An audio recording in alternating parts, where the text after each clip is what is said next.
So let's begin on the smoke source. Actually, let me just go inside here, just drop a null for drop an out. Call it out with capital letters. Helps. Visualize that. Come out here, make a new. I'm gonna put this over here.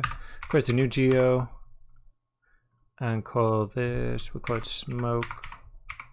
Oops. Smoke source.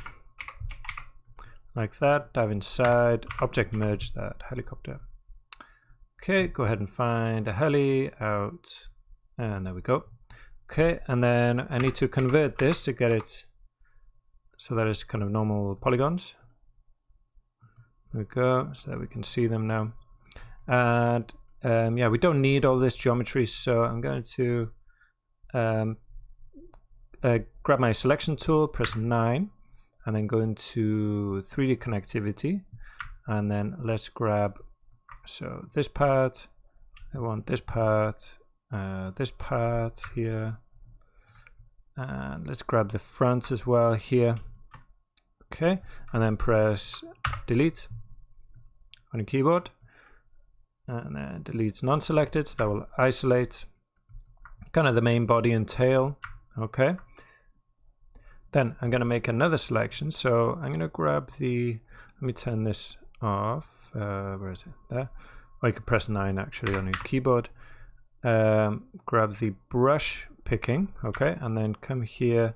So I want kind of smoke coming around from here, from the tail, from the rudder, is it called, and then maybe a couple of spots here, okay, so that we get streams of smoke. So yeah, scroll on your the wheel on your mouse to make this bigger or smaller, and I'm just going to kind of paint around the edge. Oops. Hold shift to add to your selection, just something like that, maybe.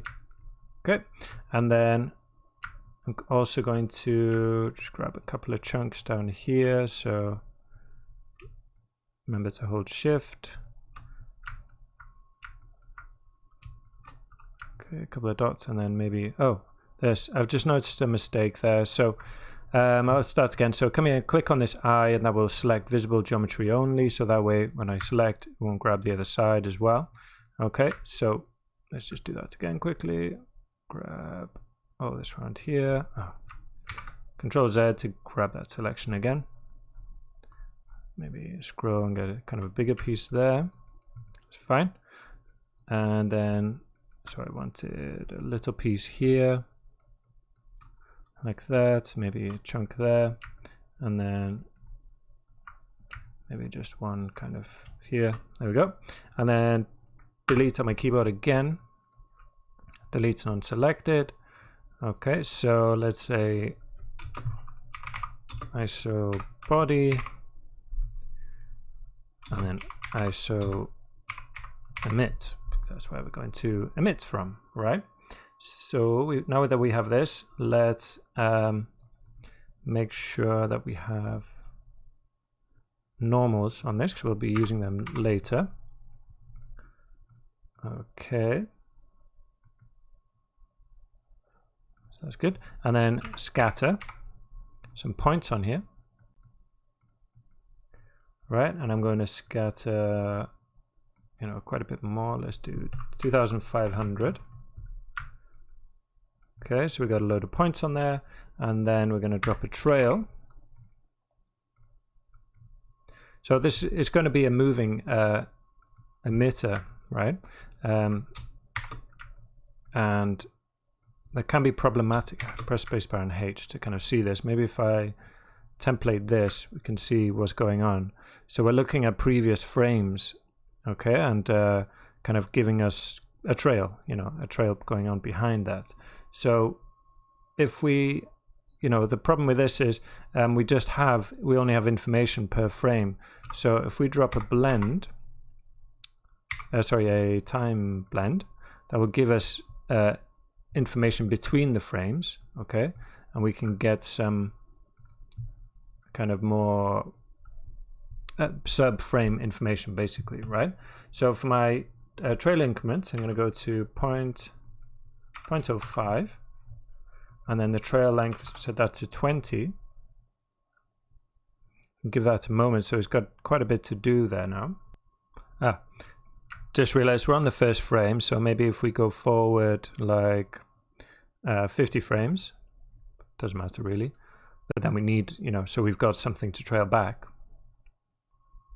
There we go, and just find that. So jump back into my camera, and now I'll press spacebar and H, and then you can see what's going on. We've got trails. Okay, so we got 20 steps there with a space of 0.05, right?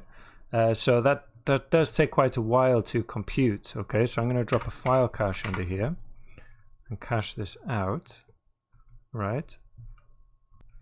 And I'm going to do 100 frames. So delete channels, 100, and I'm going to save this into Geo. Let's call this tail emit. Let's call it version 1 / and then same thing again, tail.emit $f3.geo. There we go, simple as that. Okay, and we can save that to disk, and we'll continue in the next lesson.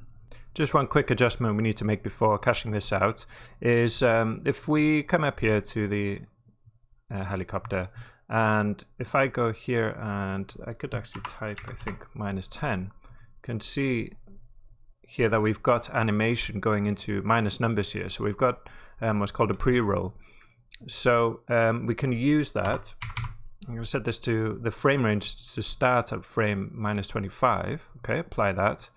And then basically that means we'll have some 25 frames of simulation before frame 1, so that we can render from frame 1 with some smoke already there, basically. Okay.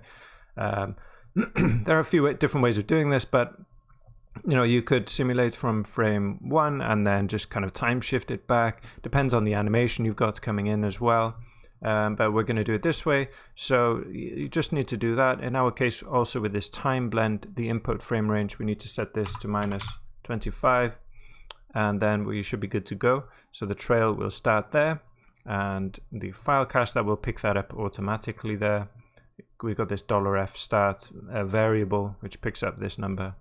Okay, and then, yeah, we'll still go to frame 100, and we'll save that out.